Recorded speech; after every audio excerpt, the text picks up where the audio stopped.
de vous retrouver en ce dimanche soir. J'espère que vous avez passé un bon week-end, que vous vous êtes bien reposé.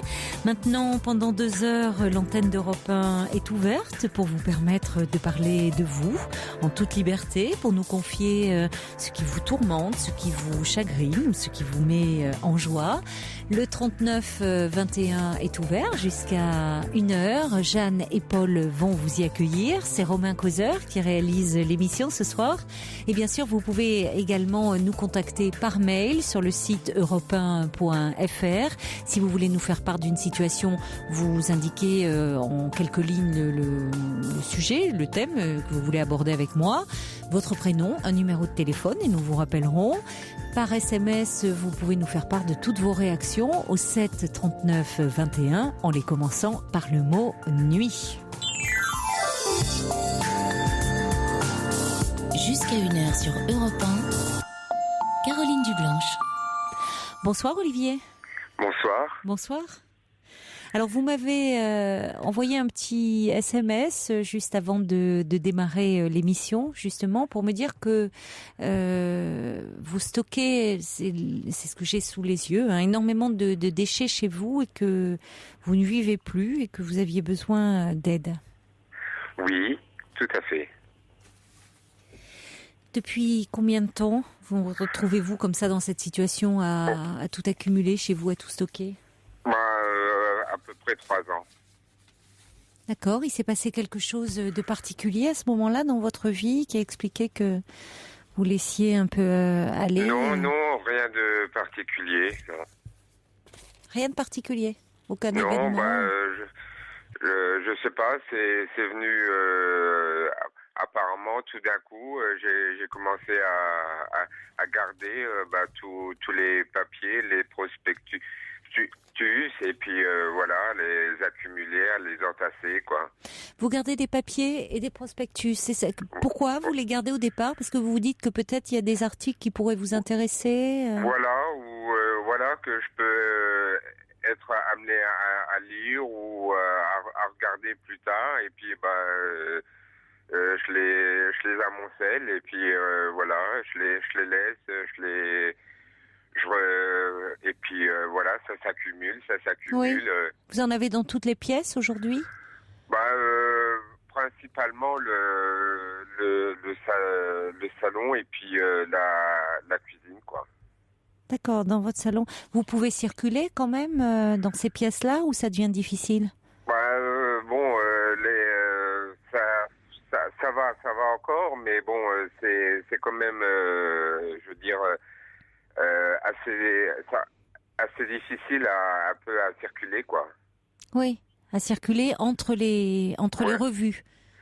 Ouais. Et puis entre les meubles, quoi, avec les meubles, tout ça, quoi.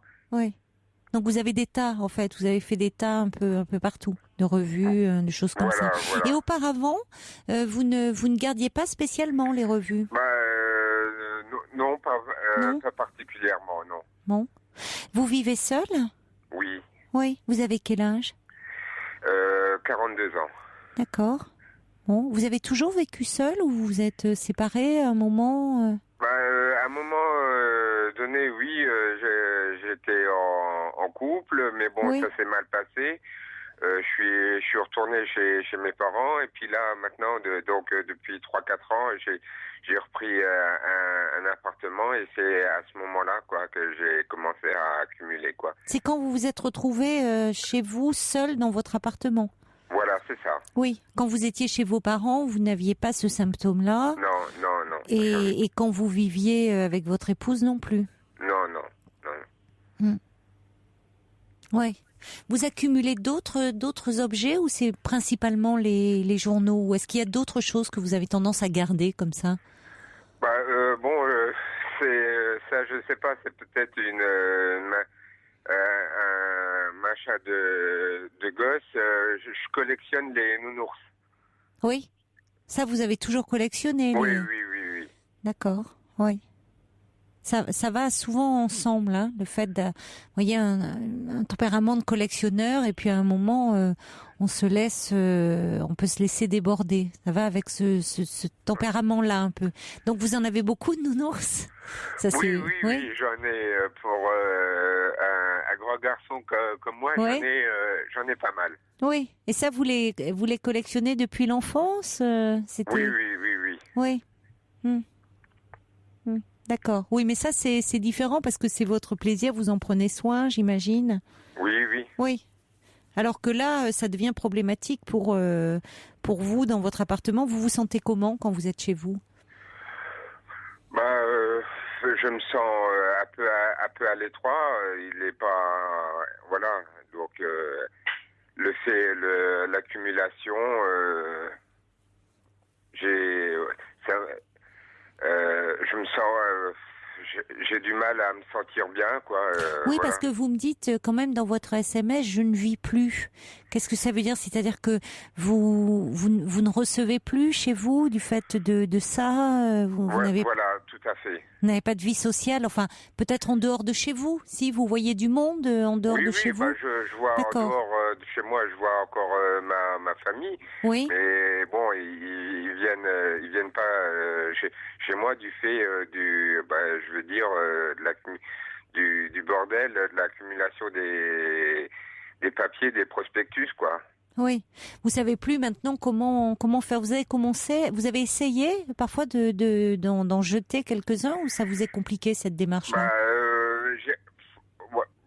C'est un peu difficile, quoi. Bon, j'arrive, mais bon, je veux dire en jeter, mais bon, j'ai du mal à en jeter et puis ça revient plus vite que je les jette, quoi. Oui, parce que vous en stockez de nouveau. Vous pouvez pas vous empêcher. Voilà. Oui, ça devient comme un peu comme un toc, hein. C'est-à-dire vous achetez la presse ou vous prenez un peu tout ce qui vous tombe sous la main. C'est-à-dire que dès que vous mettez de côté en disant que cet article pourrait vous servir ou que vous le lirez plus tard. Voilà, c'est ça. Ouais. Et puis en fait, évidemment, après, vous savez plus ce que vous avez tellement vous en avez. Voilà. Oui. Oui, c'est pas vouloir passer à côté de quelque chose d'important. Vouloir qui pourrait être important, utile, quoi. Oui, qui pourrait être utile, qui pourrait être important, mais dans ces cas-là, vous n'arrivez pas à classer non plus. Vous mettez de côté, vous les empilez, et puis du coup, vous savez plus ce qu'il y a, et puis ça serait complètement fastidieux de devoir, j'imagine, vu l'état que vous avez, tout ouvrir, tout déballer pour savoir ce que vous vouliez lire. Oui, voilà. Je pense que si vous voulez, comment vous vous sentez sinon à part ça, par rapport à ça qui vous ennuie? Est-ce que vous arrivez à prendre soin de vous? Enfin, vous continuez sur vous arrivez à vous occuper de vous? Non, pas trop. Oui. Voilà, je fais au niveau hygiène, tout ça, je fais juste le strict minimum, quoi. Oui. Oui, le reste, ça devient un peu compliqué, même les gestes élémentaires de l'hygiène, c'est un peu pesant pour vous. Non, ça va, mais bon, je veux dire. Quand vous dites le strict minimum, c'est-à-dire c'est compliqué de laver vos vêtements, de laver autour de vous, laver l'appartement qui est trop encombré. Voilà, du fait qui soit un peu petit et puis l'accumulation des papiers, ça devient problématique pour faire le ménage, quoi. Et pour vous arrivez encore? Oui, pour moi, ça va. Vous arrivez à prendre soin de vous encore? Non, je vous pose la question parce que ça peut être lié. Si vous voulez, on commence à se laisser envahir, en accumulant des choses, à se laisser envahir. Donc après, évidemment, on arrive, on est dépassé, débordé, donc comme ça devient très difficile. Je parle même pas de ranger, mais après du coup de nettoyer, parce que avant de nettoyer, il faut quand même ranger, et tout devient, on sait plus par quel bout le prendre. prendre. Donc, et parfois, ça peut être assez déprimant et on peut en venir à se négliger soi-même. Donc déjà, c'est bien si vous arrivez à continuer à prendre soin de vous. Je vois, vous arrivez à continuer à prendre soin de vous. Vous arrivez à, vous n'êtes pas dans un déni de ce que vous vivez, alors que souvent c'est le cas. Vous savez, les personnes qui accumulent comme ça, et certaines n'arrivent à plus rien jeter. Hein, je vous posais la question aussi, mais il y a des personnes qui peuvent vraiment plus rien. Ce qu'on rencontre le plus couramment, c'est ce que vous faites, c'est-à-dire les revues. Bon, les journaux, voilà, c'est en me disant, ça peut être utile, on met de côté. Mais après, il y a des personnes qui, vraiment, tout ce qui entre chez elles ne doit plus en sortir, y compris les poubelles. Hein. Ah oui, d'accord. C'est-à-dire que même les poubelles, y a un rapport aux objets et donc même aux déchets qui est très problématique. C'est comme si ça les plonge dans une angoisse de se séparer. Et ce qui paraît finalement très banal à la plupart d'entre nous, de pouvoir on a lu un journal, on le jette, on se sépare de ce qui ne sert plus. Pour d'autres, ça va être source d'anxiété. C'est comme si ils se séparaient d'une partie d'eux-mêmes. Ça renvoie à quelque chose de compliqué. Et c'est pour ça que c'est important d'en parler, parce que comme vous le dites, ça fait pas très longtemps. Donc ça c'est bien aussi, parce que vous voyez, ça s'est pas installé depuis des années. 3 ans, c'est relativement récent, et donc ça serait bien que vous en parliez pour vous faire aider, parce que ce trouble dit quelque chose de vous, de votre personnalité, de ce que vous vivez. Ça survient pas à n'importe quel moment de votre vie. C'est quand même un moment où vous vous retrouvez seul chez vous. Hein, alors c'est vrai qu'il est plus facile d'accumuler, de laisser aller comme ça un peu le désordre, des conditions de vie un peu négligées quand on est seul. Parce que quand on partage sa vie avec quelqu'un, l'autre peut nous rappeler à l'ordre. Alors que seul, on peut ne plus arriver à se mettre ses limites. Parce que le désordre, il ne dérange que vous-même. Donc pendant un certain temps, il ne vous dérangeait pas forcément. Et puis là, il atteint un seuil trop important. Oui. Donc ça serait important d'en parler, parce que c'est un motif de consultation. Vous avez bien fait d'appeler, Olivier. Ça relève un peu des TOC, hein, des troubles obsessionnels compulsifs, enfin une personnalité comme ça où on retrouve, je vous dis, beaucoup de collectionneurs. Alors ça ne veut pas dire que tous les collectionneurs accumulent tout, mais il y a quand même des traits comme ça de personnalité, et on peut vous donner à la fois par un traitement, si c'est très important, mais surtout par une psychothérapie, une façon de reprendre un peu le prise sur votre vie, là où vous vous sentez débordé. D'accord. Vous voyez ? Oui. Il y a Ludovic qui dit que vous avez peut-être du mal à vous détacher du passé, l'impression de combler un vide. Ludovic, lui, c'est plutôt le contraire. Il se débarrasse du superflu, il se sent plus léger, plus mobile. Après, ça peut être une passion aussi. Alors, il dit, pourquoi ne pas travailler dans les archives si c'est pas un problème ? Oui, vous seriez certainement heureux de pouvoir, mais ça traduit quelque chose, évidemment, de vous. Ce besoin comme ça, à un moment d'accumuler. Il y a quelque chose d'une anxiété qui s'exprime de cette façon-là, en accumulant, comme si ça vous rassurait. Oui.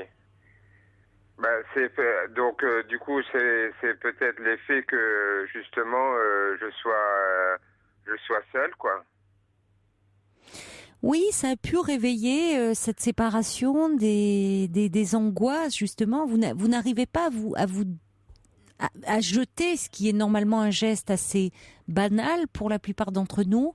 Vous, ça pourrait vous plonger dans une angoisse vertigineuse. C'est pour ça que même si c'est encombré chez vous, même si vous avez du mal à circuler, vous ne parvenez pas à prendre un grand sac poubelle et à tout mettre ça, enfin dans la poubelle à recycler, mais vous pouvez pas. Il y a quelque chose qui vous retient. Vous jetez comme il y a quelque chose, ça revient à une partie de vous-même. Il y a Flo qui dit, est-ce que dans votre travail c'est un problème ? Est-ce que je ne sais pas, qu'est-ce que vous faites dans la vie comme travail ? Je bosse en intérim. D'accord. Et donc pas un travail où vous avez à manipuler comme ça des dossiers, de la paperasse. Non. Tant mieux. Non. Tant mieux. Oui, parce que là, ça serait compliqué.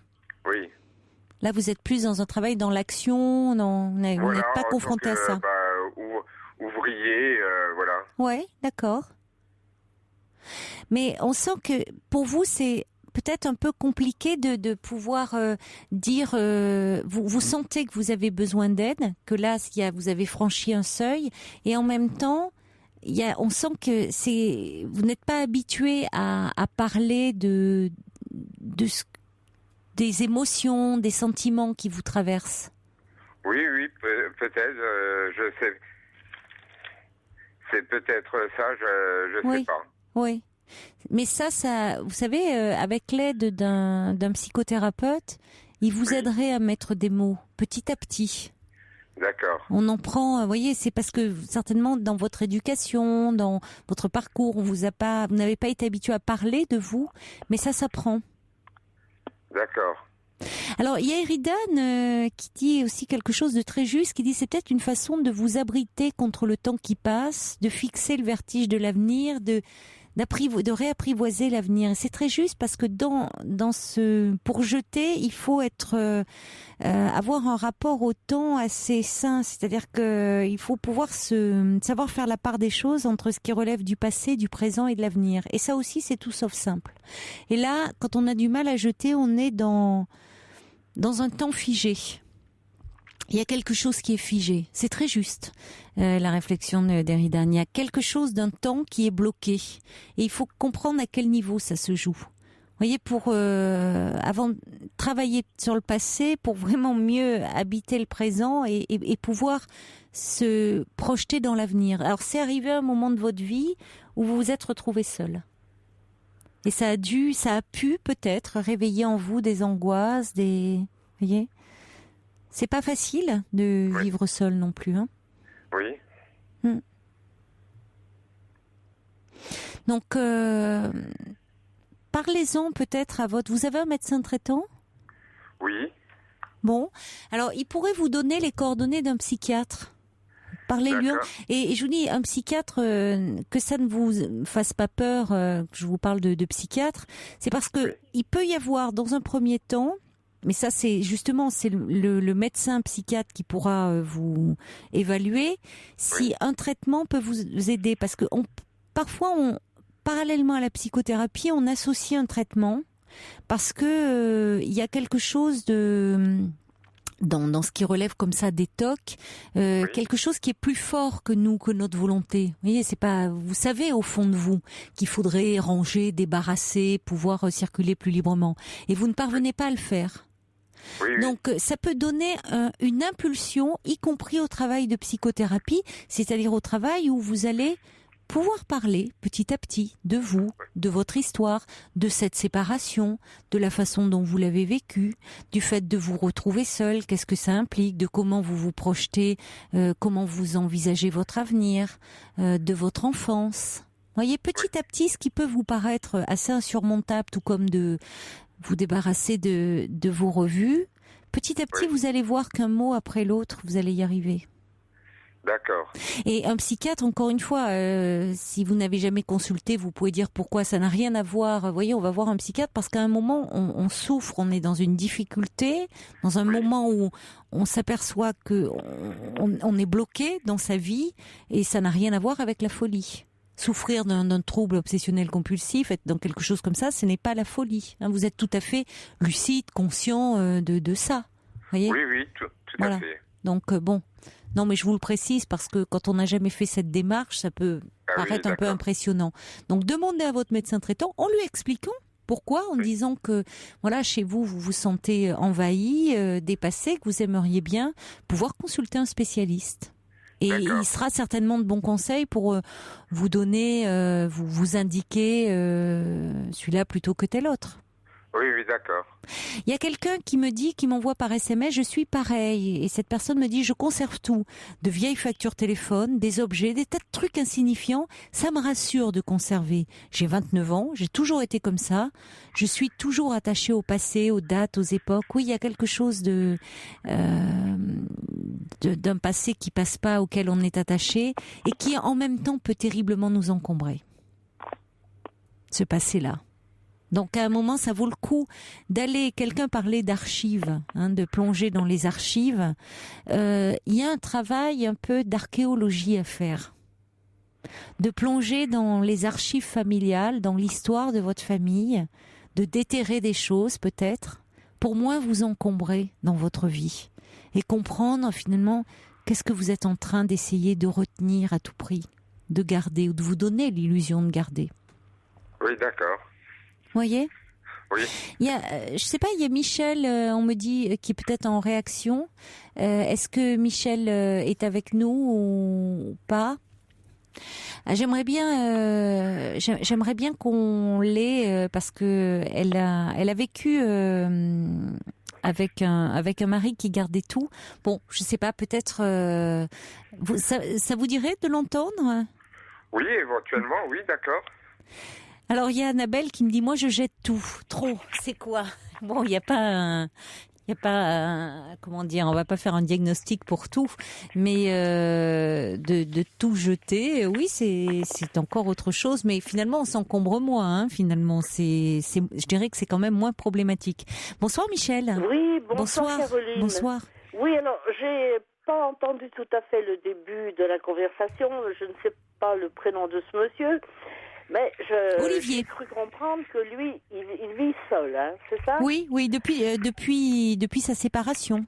Ah oui, alors que moi, c'est pas du tout le même cas. Moi, quand j'ai connu mon mari, bon, je dois quand même dire qu'il avait 12 ans de plus que moi, je sais pas. Enfin, c'est pas pour ce qu'il y a, mais il a eu une certaine influence sur moi. Mais bon, moi, quand je l'ai épousé, je ne savais pas qu'il était comme ça. Alors au début, on attend quoi. Il y a le temps de remettre un appartement en état, tout ça. Et je me suis aperçue très rapidement d'ailleurs que mon mari ne jetait rien. Un jour, j'ai déchiré en deux une carte postale qui avait été adressée à sa grand-mère. Et il m'a dit, je ne sais pas qui est-ce qui avait envoyé ça à ma grand-mère. J'ai déchiré la carte, il l'a reprise, il l'a recollée. Un jour, j'ai jeté une vieille cuvette en plastique sans valeur. Il est redescendu à la poubelle, l'a cherché, l'a remonté. Oui, mais c'est sur des choses comme ça qui, comme nous disait cet auditeur, qui peuvent paraître insignifiantes, des vieilles factures. Oui. Bien sûr qu'il y a un délai à garder des factures, des documents administratifs. Mais il y en a, ils en ont depuis 30 ans. Mais alors, moi, écoutez, je suis allée voir un psychiatre, psychothérapeute. Oui, c'est vous qui êtes allée, parce que vous, ça vous faisait souffrir. Oui, parce que d'après mon mari, c'est moi qui n'étais pas normale. De vouloir tout jeter. Oui, alors lui, il n'a pas voulu aller voir quelqu'un. Oui. Mais moi, j'étais pas normale, donc il fallait que j'aille voir quelqu'un. J'y suis allée, c'est vrai que ça m'a aidée. Oui. Mais bon, malheureusement... En quoi ça vous a aidé ? En quoi ça vous a aidé, Ça m'a aidé en ce sens... À comprendre ? Il m'a expliqué un peu que, mon mari avait je connaissais certaines choses de son enfance. Oui. Ses parents avaient divorcé, il en a été très malheureux. Mais d'ailleurs, ce que le psychiatre m'a dit, ça n'a pas tellement trait à ça. La chose qui m'a le plus marqué, il m'a dit, mais vous ne savez pas dire non. Et je me suis dit, effectivement, je ne dis jamais non. Je ne suis pas d'accord. À lui dire non à lui, en l'occurrence, par rapport à son symptôme à lui. Oui, mais je vous dis, il avait 12 ans de plus que moi. Alors j'étais peut-être un peu impressionnée, je ne sais pas. Mais j'ai vécu quelque chose. Ça paraît, pour certaines personnes, elles vont dire, mon Dieu, nous on avait bien vécu pire. Mais je vous affirme que 30 ans comme ça... Et chez vous, c'était vraiment... Vous viviez dans une maison, dans un appartement ? Dans un appartement, mais... C'était très encombré ? Un jour, mon mari me dit, on devrait inviter, je ne sais pas quoi de ses collègues. J'ai dit non. Le jour où tu seras à un appartement correct, oui, mais pour l'instant... Et j'ai dit, alors mon fils à l'époque devait avoir 18-19 ans à peu près, j'ai dit, mais à tous les deux, mais vous êtes impossible, vous me faites regarder dans quoi je vis. Et mon fils a dit, oh ben moi ça ne me gêne pas. Mais j'ai cru sur le moment qu'il disait ça pour soutenir son père, comme je vous souhaitais. Et je me suis rendu compte que mon fils, c'est moi d'ailleurs, mais il est comme son père était. Il accumule. Ça peut jouer, oui, ça peut jouer. Mais moi, je comprends très bien en même temps, ce que vous décrivez, Olivier, parce que j'aurais tendance à être un peu à garder, et particulièrement avec les articles, parce que je vois des trucs et je me dis, ah, ça c'est intéressant, ou j'ai pas le temps de le lire, et je crois qu'on est tous plus ou moins comme mais ça. Oui, mais enfin, plus ou moins. Mais oui, mais enfin, il faut dire que au départ, je n'étais pas comme je suis devenue. Parce que c'était devenu pour moi une horreur. Mon mari est décédé, ça fait 18 ans. Je ne vais pas vous raconter l'histoire. Oui, non, mais surtout que là, vous revenez, vous réagissez par rapport à Olivier. Hein, donc, oui, voilà. Non, mais c'est pas ce que je veux dire. Mais je veux dire, à partir de là, moi, j'ai rangé, mais peut-être à l'excès. Et vous avez jeté. Mais ça a dû être un travail de titan, là, de ranger tout ce qu'il avait accumulé. Ah, ben, il y a les gens de mon quartier, à ce moment-là, il n'y avait pas les poubelles qui passaient tous les jours. Oui, c'était pas recyclable, oui. Je trimballais tout ça le soir tard, mais les gens qui m'ont vu passer, ils ont dû se demander ce que je faisais. Parce que ça a duré quand même plusieurs jours, hein, croyez-moi. Bon, mais c'est quelque chose de... Et moi, je ne savais... J'avais jamais pensé à ce genre de choses. Bon, faut dire, moi, j'avais pas eu des tas de choses chez moi. Bon, mais qu'on ne puisse pas se débarrasser, mais attendez, d'une vieille boîte de conserve. Oui. Oui, mais ça paraît, bien sûr, dans ces cas-là, surréaliste. Ça pouvait servir s'il faisait de la peinture. Et oui. C'est vrai. Non, mais à ce moment-là, moi, je vais t'acheter une boîte de petits pois. On mange des petits pois, tu gardes la boîte. Non, mais c'est bien sûr, mais c'est une autre logique. C'est finalement, chaque objet est investi d'une façon très particulière. Donc, on a tous, je sais pas, c'est comme si vous aviez quelque chose qui vous tient particulièrement à cœur. Vous pourrez pas vous en séparer. Alors, effectivement, même la boîte de conserve, elle peut servir. Il y a quelque chose de. Oui, mais moi, j'ai du mal à comprendre ça. Je ne suis pas attachée aux choses. Les choses, ce sont des choses. Autant je suis attachée, en l'occurrence à ma chatte qui en ce moment est couchée contre moi. Mais c'est pas forcément. Oui, mais c'est pas. Vous avez raison, mais pour autant, c'est une autre logique, c'est différent. Et derrière, il y a quand même aussi une peur de perdre et qui va s'exprimer sur quelque chose qui peut être tout de suite là, quoi. Enfin, mais derrière, il peut y avoir des angoisses de perte aussi terribles. Je pense que mon mari, il y avait de ça. Vous voyez, il y a quelqu'un qui dit en rangeant ma chambre l'autre jour, j'ai pas pu jeter des t-shirts que je ne porte pourtant plus depuis longtemps et que je trouve démodés, mais les voir dans mon placard me rassure, car ils me rappellent des époques et des périodes de ma vie. Ouais. Et c'est vrai qu'il y a des moments comme ça, au-delà, ils sont investis bien plus que des choses. C'est-à-dire que vous voyez des choses. Oui. Évidemment, parce que donc des choses, comme vous dites, vous n'avez pas un investissement affectif, c'est pas comme des êtres vivants. Vous parlez de votre chat, vous parlez effectivement des êtres humains, mais quand on n'arrive pas à jeter, ces objets sont investis bien au-delà de ce qu'ils représentent dans la réalité, c'est-à-dire de simples objets. Ils sont investis de façon très très affective. Ça devient presque comme des parties de nous-mêmes. C'est là où ça devient compliqué. J'ai quelque chose comme ça, parce que je dis pour s'attacher à une boîte de conserve vide, quand même. Oui, dit comme ça, évidemment. Oui. Vous savez, j'ai toujours essayé de. Oui, mais il faut pas gâcher, hein, Michel. Il faut pas gâcher. Non, mais je ne gâche. Et en plus, non, mais je vous taquine. Quelqu'un de très économe et qui ne gâche rien et qui ne jette pas. Alors maintenant, ça devrait rassurer parce qu'on se dit c'est pas perdu, on recycle. Mais pour autant, ça se joue à un autre niveau. Vous voyez, il y a Jeanne, elle dit, moi je comprends Olivier, je donne mes revues, même anciennes, à une maison de convalescence et à une maison de retraite. C'est plus facile de s'en débarrasser plutôt que de les jeter. Moi, je donne énormément de choses. Et il y a Eugène qui dit, il est vrai qu'un travail que l'on ne peut pas faire empêche mentalement de faire autre chose, car on s'empêche d'avancer tant qu'on n'a pas fait ce qui nous gêne. Donc c'est un cercle vicieux. J'ai eu un moment où je n'arrivais pas à jeter comme ce monsieur. Je me suis dit un jour que toutes ces infos étaient périmées et que j'en aurais tous les jours de nouvelles. Ouais. Donc peu à peu, chaque jour, un tas après l'autre, j'ai réussi en me fixant un objectif si peu petit soit-il, chaque jour, et j'y suis arrivée. Je me sens bien maintenant quand tout est vide. Il y a aussi un caractère héréditaire que je combats énormément, à tel point que maintenant on me dit « il n'y a rien chez toi ». Voilà, c'est le nettoyage par le vide. Mais c'est vrai que quand on commence, pour le coup, à ranger, on le dit, à ranger, à mettre de l'ordre un peu, ça libère aussi beaucoup l'esprit. Mais à un moment, comme vous l'êtes actuellement, Olivier, il y a quelque chose qui est bloqué. Donc, vous ne pouvez, pour le moment, il y a quelque chose en vous qui est bloqué, et bien sûr que ça vous libérait de ranger, mais vous n'y arrivez pas. C'est pour ça que n'hésitez pas à demander une aide extérieure. Je lui souhaite qu'il trouve, parce que mon mari, il n'a jamais trouvé. Oui, mais parce que votre mari, contrairement à Olivier, était dans le déni. C'est-à-dire qu'il n'a jamais voulu consulter, il n'a jamais dit comme Olivier, j'ai besoin d'aide. Voyez, donc Olivier, c'est quand même un phénomène très récent. Et puis vous, Olivier, vous avez appelé ce soir pour en parler. Vous avez envoyé un SMS, vous avez appelé. Donc vous n'êtes pas du tout dans le déni. Et ça, c'est très bon signe. Ouais. Il y a Lilia qui me dit j'ai le même problème pour les vêtements et les cosmétiques. Cependant, rien ne dépasse de mes placards qui sont pleins, mais tout est rangé. Je me rends compte que c'est limite et j'envisage de me faire aider. Pourtant, je suis pas matérialiste. Non, mais c'est à un autre niveau que ça se joue.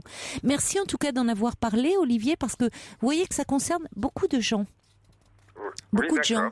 Donc, n'hésitez pas, vous, à aller en parler. Merci beaucoup également, Michel, de votre témoignage. Je vous en prie. Merci. Au revoir. Au revoir.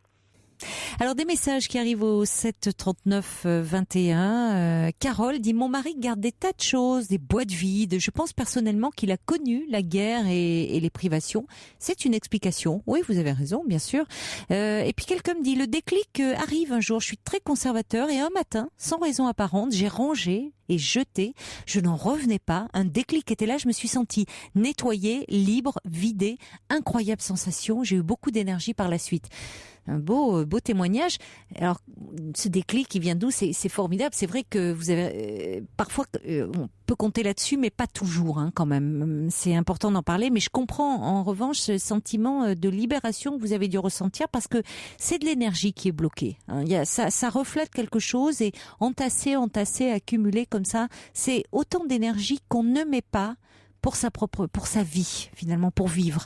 Alors, à propos des boîtes de conserve, il y a un auditeur ou une auditrice qui me dit, en même temps, quand on voit le travail qu'il y a sur une boîte de conserve, c'est souvent plus cher que son contenu, c'est pas si bête de la garder.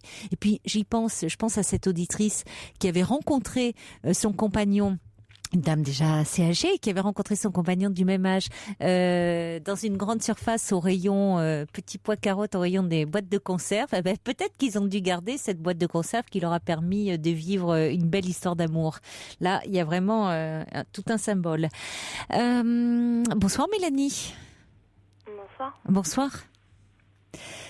Alors, vous avez 20 ans et vous êtes un peu angoissée par rapport à votre avenir parce que vous vous apprêtez à changer de cap. Qu'est-ce qui se passe dans votre vie là? Alors, en fait, donc là en ce moment, je suis sur la fin de ma première année de classe préparatoire littéraire. Oui. Et donc dans un lycée très très prestigieux en métropole. Sauf que moi j'avais passé mon baccalauréat aux Antilles. Oui. Et là-bas j'avais rencontré mon compagnon aujourd'hui et ça fait 2 ans que nous sommes ensemble. Et avant d'être ensemble, nous étions de très bons amis aussi. Je pense que ça c'est important aussi de le savoir. Et j'ai grandi en Asie du Sud-Est dans un pays très pauvre. Et donc voilà, je me destinais à de grandes études parce que j'avais des facilités. J'ai eu la mention très bien sans vraiment avoir besoin de fournir de gros efforts. Et puis là, je suis quand même très déçue de moi cette année. Pourquoi? Parce que j'ai pas l'impression d'avoir fait du mieux que j'ai pu. J'ai pas l'impression de... Mais déçu par rapport à quoi? Par rapport à cette année de prépa? Oui. J'ai pas l'impression d'être arrivée là où j'aurais dû arriver Voilà. Parce que le niveau est très élevé, c'est-à-dire que peut-être comme vous dites vous-même, je sais pas, que vous jusque-là vous aviez de très bons résultats sans faire trop d'efforts. D'accord, vous avez travaillé. J'ai mis un petit peu de temps quand même avant de prendre le rythme, mais on peut pas dire que j'ai pas travaillé, j'ai pas laissé couler. Non, mais c'était une question que je me posais. Oui, est-ce que peut-être vous n'étiez pas habitué à spécialement travailler? C'est vrai qu'en prépa, on n'y arrive pas sans travail. Hein. Non, ça c'est sûr. Et je le savais avant d'y aller. Bon, alors pourquoi vous êtes déçue? Parce que vous n'avez pas les résultats que vous escomptiez? Non, en fait, je sais pas. Je pense que c'est un peu normal, que c'est généralisé dans les élèves de prépa. De toute façon, c'est oui, ils sont rarement contents d'eux. Hein, c'est ce que j'essaye de me dire. Mais bon, c'est vrai que je ressors de cette année pas très satisfaite de moi-même. Et puis ça a été une année très très éprouvante pour moi parce que bon, mon compagnon lui est resté aux Antilles et on a décidé de prendre de faire la relation longue distance, et comme on a tous les deux les mêmes aspirations et qu'on a une vue très longue sur notre couple, on est sérieux l'un avec l'autre et on le sait, et voilà, on a voulu vivre l'aventure. Et puis alors qu'est-ce qu'il fait? Il fait des études lui aussi, c'est ça? Non, il a plus de 10 ans de plus que moi. Lui, il a déjà une belle situation professionnelle. Et voilà. Bon, mais alors, parce que de sérieux, je trouve, c'est entre votre prépa où vous devez vous investir, où c'est déjà beaucoup de poids. Là, vous dites, vous investissez déjà dans votre couple. Enfin, c'est pas compliqué, c'est pas simple, c'est plutôt compliqué parce que vous êtes à distance. Vous mettez énormément la pression, je trouve. Oui. Oui, je suis très stressée. Oui, mais enfin, c'est pas étonnant parce que déjà, la prépa en elle-même, c'est très stressant. On en demande beaucoup. Il faut un mental d'acier. Alors, si en plus, parallèlement à ça, vous voyez, donc, vous pouvez pas mettre votre énergie partout. Si en plus, parallèlement à cet investissement, je trouve que le problème, souvent, quand on est en prépa, c'est qu'on peut pas faire autre chose d'autre. Oui. C'est que toute l'énergie, elle est investie là-dedans, tellement le rythme est intense. Oui. Mais alors, en même temps, vous mettez la pression par rapport à votre couple en vous disant, oui, on s'investit dans l'avenir. Moi, je vous le souhaite, mais bon, vous verrez bien. Qui me met le plus la pression, parce que là, j'ai mon billet d'avion, je pars samedi prochain, et je fais ma 2e année là-bas, et en fait, la raison pour laquelle je suis vraiment pas très bien aujourd'hui même, et que j'ai décidé de vous appeler, c'est que j'ai annoncé évidemment à mes parents qui habitent là-bas aussi, que j'allais passer ma 2e année là-bas, et le fait que je me retrouve dans un petit lycée des Antilles à faire une 2e année, plutôt que d'être dans un grand lycée bien prestigieux, ça passe pas trop, parce que, surtout du côté de ma mère, mon père est un humaniste, donc il a très bien compris, et il m'a juste dit que de manière très pragmatique, que j'allais me fermer des portes, parce que c'est vrai que quand on ressort des Antilles, avec les réputations, le système et tout. Bon, qu'est-ce que vous voulez faire, vous? Quelle est la priorité que vous voulez donner? Justement, je sais pas, parce que je veux bien, moi, travailler d'arrache-pied pour avoir une super carrière, mais à quel prix? Parce que mon père, c'est vrai que ça a toujours été mon exemple, mais il a eu beaucoup de chance, lui, d'avoir une femme qui soit restée à ses côtés pendant 30 ans, qui a abandonné toute idée de carrière pour le soutenir, dans sa carrière, dans ses voyages. Mais moi, de nos jours, c'est plus du tout pareil. On n'est plus dans les années 70, 80. Les choses ont changé. Et mon compagnon, qui est plus âgé que moi, lui aussi a déjà une carrière professionnelle. Et moi, j'ai pas envie d'abandonner, de gâcher mes chances ou mon potentiel ou quoi que ce soit, mais justement, vous parliez de pression, Oui, mais qui a décidé là? Parce qu'éventuellement, vous dites que vous reviendriez aux Antilles faire la 2e année. C'est vous ou c'est Oui, c'est moi, parce que mon compagnon m'a proposé d'arrêter et de venir ici. Oui, mais vous voyez, je comprends que vous soyez perdue, Mélanie, parce qu'il y a d'un côté votre père que vous admirez, qui est un modèle pour vous, qui vous dit qu'il faut continuer en métropole parce que votre carrière, vous ouvrez la possibilité d'avoir une belle carrière devant vous. De l'autre, vous avez votre compagnon qui lui est déjà installé socialement dans la vie, qui, et ça se comprend, aimerait vous avoir près de lui et qui vous dit plutôt de revenir aux Antilles, vous pouvez continuer là-bas. Mais vous, finalement, ce qui est compliqué, c'est que vous êtes, il y a les deux hommes là de votre vie, votre père et votre compagnon actuellement, qui expriment très clairement leur désir, mais vous, je sais pas très bien où vous êtes. C'est pas le désir de mon père, c'est plutôt ce qui m'a inculqué. Oui, bon. Parce qu'en fait, c'est pas d'accord, pour. Enfin, c'est l'ambition qu'il a pour vous. Voilà, c'est l'ambition qui m'a apprise à avoir, parce que lui, il me juge pas. Il m'a très bien dit qu'il me jugeait pas, qu'il comprenait très bien et qu'il me disait que c'est même mieux que tu fasses ça plutôt que d'aller dans le mur, à rester une année, à souffrir le martyre, une année de plus, parce que.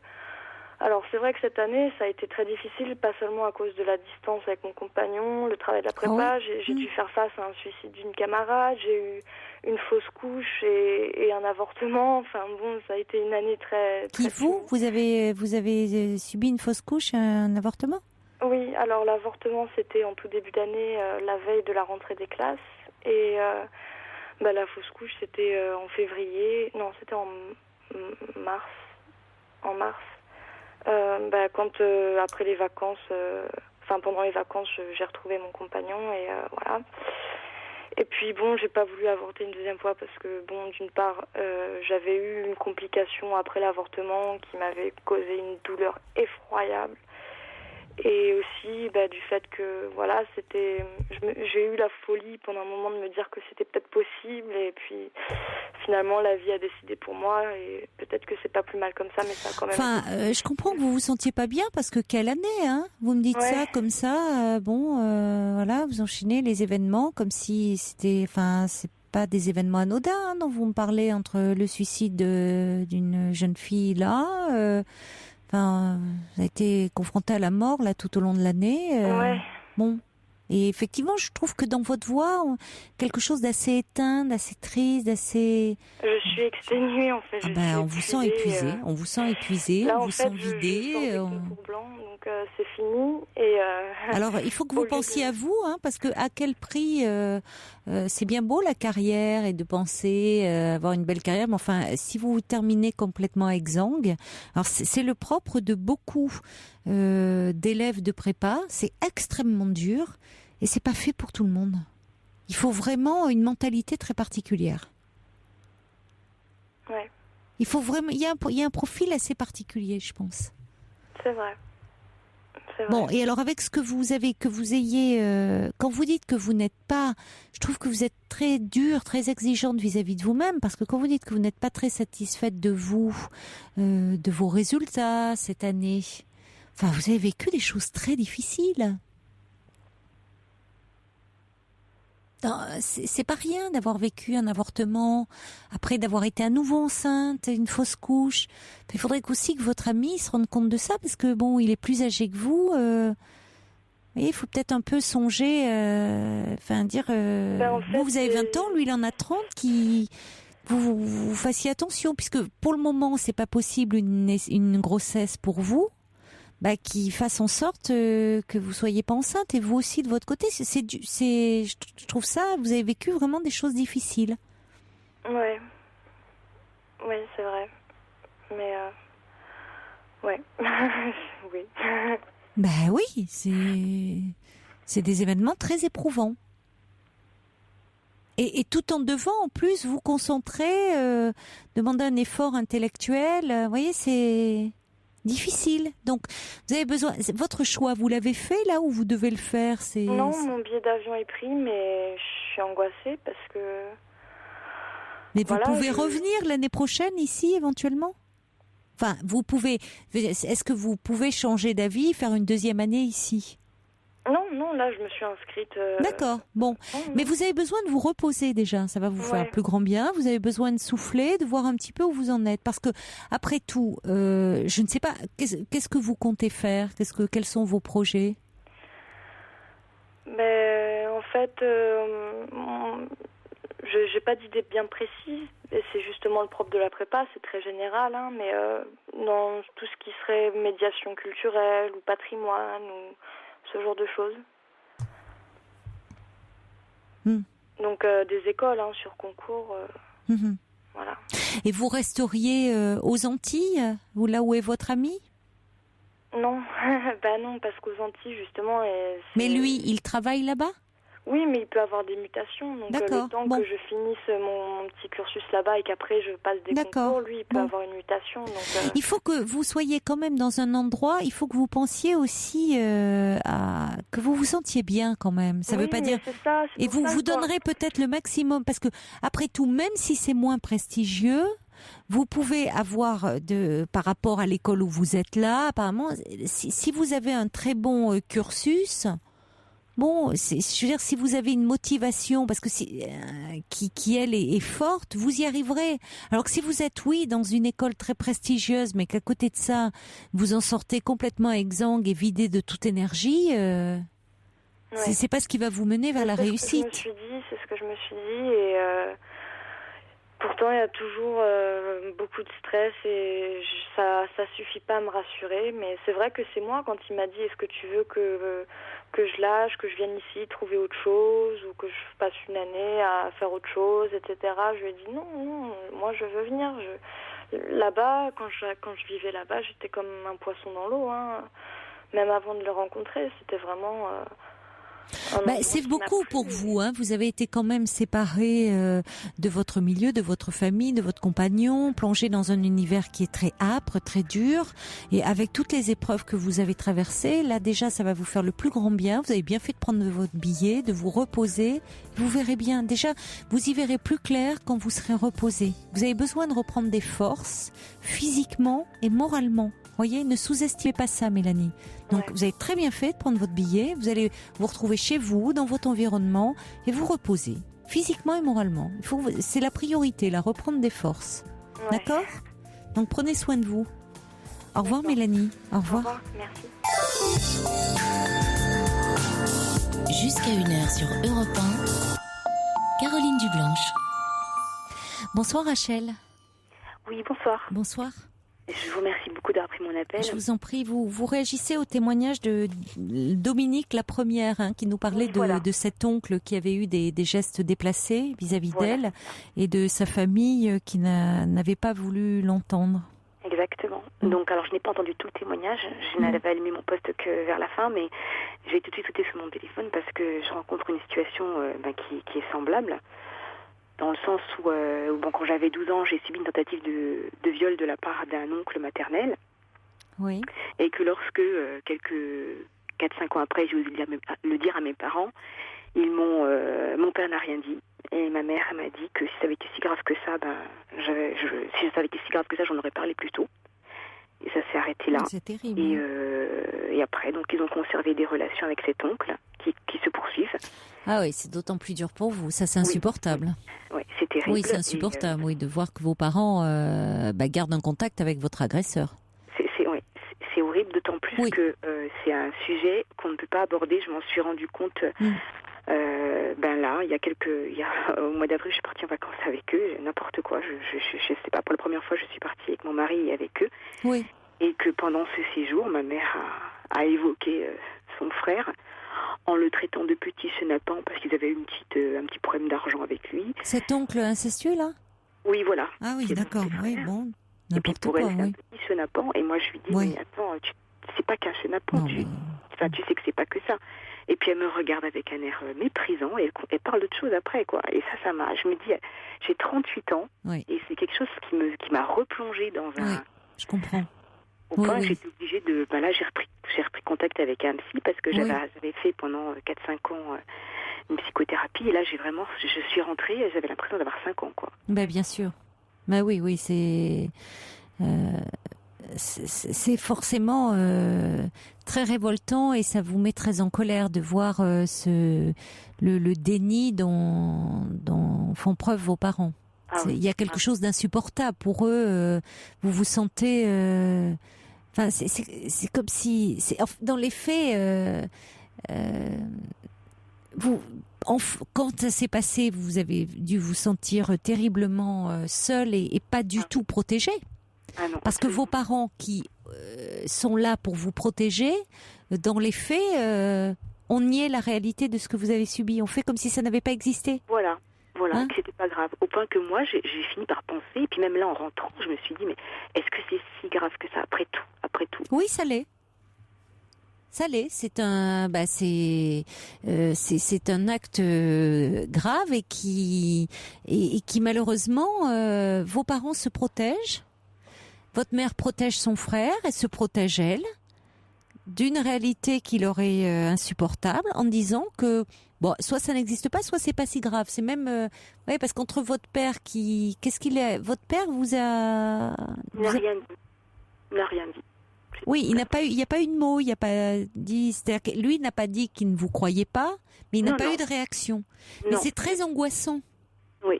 C'est très angoissant parce que, enfant, quand vous dites quelque chose qui est en lui-même, ce que vous avez vécu est très angoissant, qu'un adulte qui fait partie de votre famille, qui est un proche, normalement, en qui vous pouviez avoir confiance, s'en prenne à vous de cette façon-là, sexuellement, c'est très angoissant, c'est très insécurisant. Donc, vous en parlez à vos parents, qui eux sont là pour vous protéger. Ça remet les choses à leur place, ça redonne du sens à ce qui subitement n'en a plus. Or, vous vous trouvez face à un père qui est impuissant finalement. Qu'est-ce que ça veut dire ce silence? Qui a choisi ma mère en fait, parce que c'est ça en fait l'idée, c'est que... Vous pensez que c'est ça? C'est pour... En fait, ma mère, elle me battait aussi, donc, et mon père n'a jamais réagi non plus. Ah, d'accord. Et parce que elle-même avait été battue, elle avait une enfance difficile, alors il fallait la comprendre. Voilà. Ça a toujours été... Oui, et votre père ne réagissait pas? Non, à part pour venir nous dire après avec mes sœurs des fois, oui, mais vous comprenez, dans le fond, il faut retenir qu'elle vous aime. Ah oui, mais ça va pas du tout. Ça va pas parce que il aurait dû... à ce moment-là, dire à votre mère de se faire aider, faire une démarche, la pousser à faire une démarche pour, même si votre mère, il y avait toute son histoire qui expliquait qu'elle était dans quelque chose d'une répétition tragique. Et son frère, qui lui aussi, pour en arriver à un tel comportement, qu'est-ce qu'ils ont vécu? Vous voyez, entre votre mère qui répétait une violence qu'elle avait subie, votre oncle, son frère, qui vous fait subir d'autres violences, mais il y a quelque chose c'est des enfants qui ont grandi eux-mêmes dans une famille où il y avait aucun repère, sans foi ni loi. C'est la loi du plus fort. Oui, et donc votre père ne vous a pas, non seulement il vous a pas protégé, mais il aidait pas votre mère, parce que en voulant l'aider, en voulant donner du sens à ses comportements, dans les faits, c'est à elle effectivement il fallait lui dire que elle était victime elle-même de quelque chose et qu'il fallait qu'elle se fasse aider, mais pas en légitimant sa violence auprès de vous, qui en était victime. Donc c'est toute une histoire familiale là derrière. Et donc il se protège dans votre père, je comprends mieux pourquoi il se taisait, parce qu'il savait qu'il y avait quelque chose, en se taisant, il protégeait votre mère, et votre mère protège son frère, elle se protège elle d'une histoire de maltraitance, quoi. Oui. À quel prix? C'est-à-dire que même si c'est vous qui devez en faire les frais. C'est au point qu'aujourd'hui, moi, je ne suis pas capable d'avoir des enfants moi-même. Je ne me vois pas, je me sens pas capable. Vous avez quel âge? 38 ans. Donc ça commence. C'est dommage si c'est à cause de ça, si c'est à cause d'une peur de... J'ai peur de vous faire sentez pas capable? C'est-à-dire, j'ai l'impression que si j'accouchais demain, je deviendrais comme elle. Je ne serais pas capable de raisonner de manière rationnelle. Oui. Que je reproduirais. Je sais que que d'avoir posé des mots, ça m'aidera beaucoup, mais je ne sais pas, j'arrive pas à me convaincre. Vous avez peur que quelque chose, que cette histoire de mauvais traitement se répète. Voilà. La différence, c'est que vous n'êtes pas comme votre mère dans le déni. Elle se protège, mais du coup, en se protégeant, elle devient elle-même, elle est victime et bourreau, quoi. Oui, complètement. Aujourd'hui, oui. Et elle continue. Vous n'êtes pas, vous, dans le déni. Non. Vous parlez, vous mettez des mots sur cette histoire, ce qui est une façon de vous en détacher, de donner du sens et permettre de vous en détacher de la lourdeur. Et quand bien même vous sentiriez d'ailleurs qu'il y aurait quelque chose à un moment que vous pourriez être dépassé, un peu fatigué, épuisé, des choses qui vous rattraperaient, vous avez la capacité d'aller faire une démarche, d'aller demander de l'aide comme vous l'avez déjà fait. Je suis pas seule, j'ai vraiment mon mari qui est vraiment super, qui m'encourage énormément, qui me soutient. Et voilà. Oui. Mais c'est vrai que j'ai du mal à l'entendre réellement. C'est ça, c'est vraiment difficile. Et je suis fâchée aussi de m'être laissé faire, quoi. Pendant ces quelques jours de vacances, je me suis retrouvée à pas réussir à me défendre alors que normalement j'ai beaucoup de caractère. Et c'est vrai que ça m'a... Oui, mais vous l'avez dit vous-même, vous revenez comme une enfant qui est... qui attend que ses parents réagissent. Et c'est insupportable pour vous. Ça vous met aussi, vous, dans l'impuissance, quoi, de voir vos parents nier à ce point-là ce que vous avez vécu. Et je voudrais ne plus attendre, en fait, qu'ils reconnaissent quoi que ce soit. Je me dis que je devrais... C'est compliqué. Voilà. Je me dis que j'ai quand même 38 ans. C'est compliqué parce qu'on voit bien que quand vous en parlez, votre mère, ça l'agresse. Ah oui. Ça l'agresse, vous la mettez devant quelque chose qui lui est insupportable. Le déni fonctionne pas trop bien, quoi. Vous voyez, et en même temps, on voit bien la disproportion qu'il y a entre le traité de petit chenapan et ce qui s'est passé dans la réalité. Mais comme elle-même n'est pas toujours consciente de sa violence, quoi, à un moment. Et ça ne veut pas dire qu'elle vous aime pas. Votre père a raison, en ce sens-là. Ça ne veut pas dire qu'elle n'est pas profondément attachée à vous. Mais il y a quelque chose qui était plus fort qu'elle et qu'elle répétait. Parce qu'elle n'a jamais parlé de son histoire, parce qu'elle ne s'en est jamais détachée, et qu'au contraire, elle la protège en protégeant ce frère aussi. Comme eux deux, ils ont pu faire bloc face à des parents maltraitants, et elle reste encore cet enfant. Oui, tout à fait. Elle reste au fond d'elle-même, elle reste cet enfant. Donc, vous, que vous ayez pu, à votre tour aussi, été victime et tout, il y a quelque chose qui est certainement insupportable pour elle, parce que ça la renvoie trop à elle, enfant victime. Oui, elle ne peut pas voir ça. Il n'y a pas de place pour un autre enfant victime. Non, c'est pas possible. Il n'y a que elle. C'est pas possible, il n'y a que elle. Et donc vous, enfant victime, mauvais traitement, d'agression sexuelle, c'est insupportable. Elle peut pas ça. D'accord, elle peut pas. D'accord. Donc en revanche, vous, quand vous dites, vous avez très bien fait de reprendre rendez-vous avec votre psy et d'en parler, parce que je comprends que ça vous bouleverse beaucoup et il y a quand même quelque chose à trouver. Enfin, vous, il faut que vous soyez entendu par rapport à ça, et notamment par rapport à votre peur, qui n'est pas un non-désir. J'entends pas un non-désir d'enfant, mais une peur de pas être à la hauteur, de pas être capable. Ça se travaille, parce que franchement, vous pouvez tout à fait le dépasser ça et être une mère tout à fait aimante et bonne pour des enfants. Vraiment. Parlez-en. Oui, c'est ce que j'ai rendez-vous dès demain en fait. Vous avez raison, oui. Ne restez pas enfermés, piégés là-dedans. Non, parce que là même au niveau, j'arrive plus bien à manger. Je comprends, vous êtes angoissée, mais c'est angoissant, ça vous ramène. C'est angoissant, vous n'avez pas été protégé, vous vous sentez pas encore protégé. Non.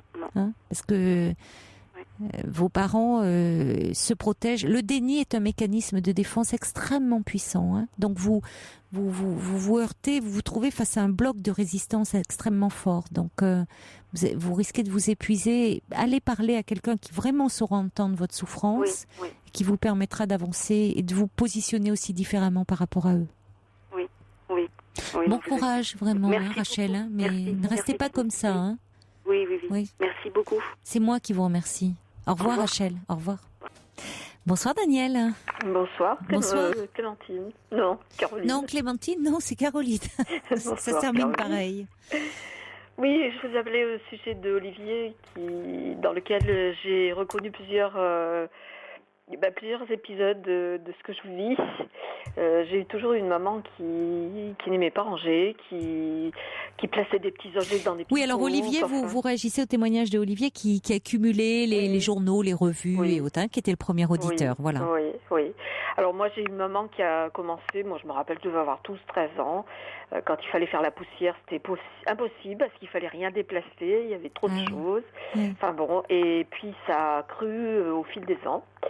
Et après, c'était les journaux, les illustrés. Elle commandait le journal de Dauphiné qu'elle lisait pas, donc il restait empaqueté dans le plastique.